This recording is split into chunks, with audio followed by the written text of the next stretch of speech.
It was Lucky Dube that said that it takes 1 million people to build a very good reputation, but just one fool would destroy that reputation. We'll come back to that in a moment. To my great fellow Americans, I am filled with grief and anger at the heinous assassination of Charlie Kirk on a college campus in Utah. The Gen Z in Nepal has been able to install a new government. And this was done after 3 days of serious revolution. It started peacefully, went violent, and at the end of the day, they have this government.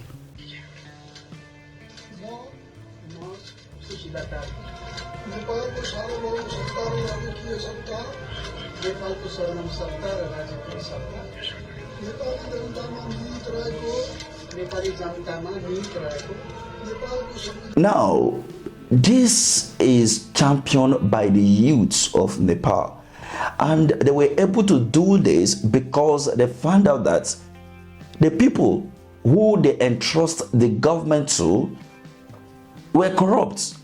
And in fact, their children were graduating from the best schools in the world. They were flaunting wealth and all of that.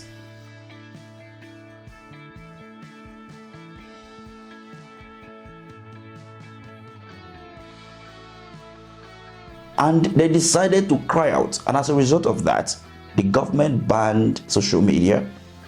We've talked about that in our previous video regarding Nepal, so I won't dwell on that most of this video again. But however, this was the reason why the protest happened. And the person who is now the new prime minister is 73-year-old woman who is known for her stand for anti-corruption, has now been called by Gen Z and been sworn in as a new prime minister. This is happening in a nation that got her independence just 2008 year. A country with 31 million population with 143,000 square kilometer land. It's a landlocked nation in South Asia. But when you come to one of the most populous black nations on earth, a nation called Nigeria, where the youths are arguable one of the best talented in the world, there is no field of endeavor that you venture into that you don't find a Nigeria doing excellently well in that field, if not the best. But unfortunately, it happens that they are still looking for who to lead them in a protest or even in a call for a change in government or a change or in governance or even eradicate corruption in their country. The 2023 general election was marred with ethnicity, religion. Let's not forget that Nepal is a nation that is multicultural, multilingual, and it has almost every characteristic that Nigeria has. Different religion, different culture, different languages, and all of that. But what is it that they have that Nigerians don't? Courage, ability to say no. We come to a country where, like I reported in my previous video, where a Nigerian, a journalist, reported a situation in a state and he got arrested for reporting that situation. Something that the governor needs to look at and even thank the journalist for publishing that information and use it as a good PR for himself politically. He turned it to a bad PR for himself. Got the young man arrested. But you know the funny thing? This young man, even after he was arrested and released, guess what? He went and bought mattress for that same hospital. Shame on the governor. Shame on Nigerian politicians. Shame on Nigerians who are still looking for who to lead them. Some are saying that what happened to our political figures, people like Peter Obi Atiku should lead the protest. Did this woman lead any protests in the just concluded protest in Nepal? No. You know, there is this saying by the old people that when everywhere seems to be tense and there is crisis everywhere, All you need to do is to bring an old experienced man to come and quench the whole issue and then hand it over to someone who can now pilot the country going further after he must have stabled the ship. So in 2023, we had the youths, we had everybody. But what happened? We were divided across religion line, across ethnicity. And again, let's say that the government of Buhari was so bad that he took the country from here to here. And then you have an old man who have questionable character, questionable when it comes to his age, questionable when it comes to relation, family members, and everything is questionable. Educational background, questionable. But he insists that he is the right man for the job. And by every means, he got into power. And instead of him to steady the ship that was already capsizing, he totally capsized the whole ship, totally, in just one day in office by a single statement. Now we are now faced with a situation whether to go front or go backward, nobody knows. And now that it happened in Nepal, it also happened in Kenya last year. It happened in Ghana not quite long, where Ghanaians stood up and said, no, we need to have this cut down in electricity bill and all of that. The government listened. But come to think of this, in Nigeria, having seen all these revolutionary movements which led to one change or the other, come to Nigeria, they're saying go to your region and protest. And it brings me to the point where we now said, okay, should we now go to regional governments? Let every region develop their region with their resources that they are harnessing from those regions. It will interest you to know that Bayelsa that produce also one of the highest number of crude that this country is using to survive today. The community that produce that crude, they don't have lights, no road, no hospital. It takes a skate maker, a comedian to construct road to that community. Come and think about it. So you see, so instead of us to look at, oh good, this is a good example, do not forget that there is also a clamoring behind the scene by the political elites to also ban social media in Nigeria.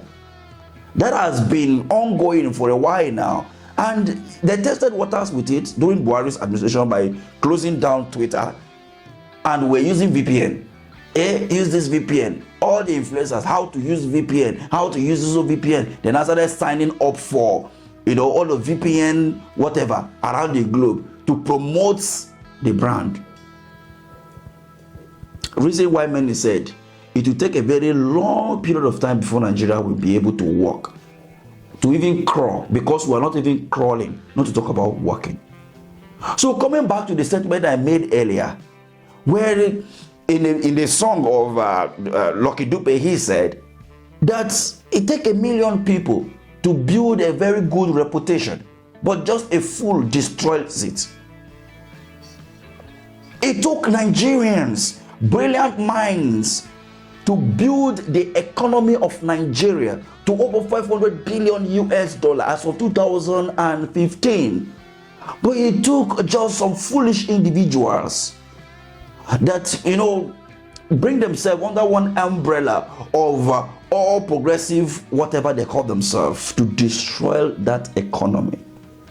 Buhari in his 8 years subsidizing for Nigerians and borrowing equivalent of 50 million US dollar in naira was able to maintain a stable economy compared to a government who removed fuel subsidy, who should have had more money but is borrowing money every two days, to the fact that the debt ratio of Nigeria as of today has been doubled since he took over power in 2 years.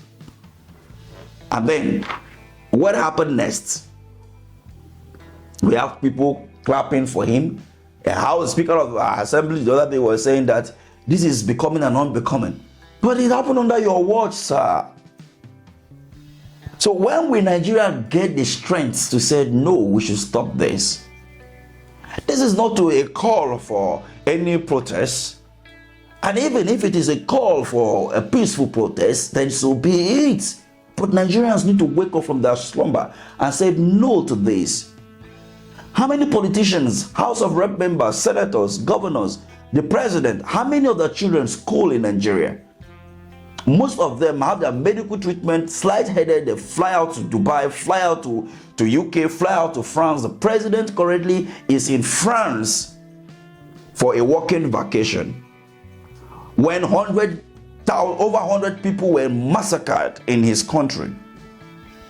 The last 73 hours we witnessed one of the horrible situations in the United States of America, where Kerry was killed in an unprecedented manner. But what happened? Within 48 hours, the shooter has been arrested and is under custody. But in Nigeria, 100 people lost their life, no press statement, nothing.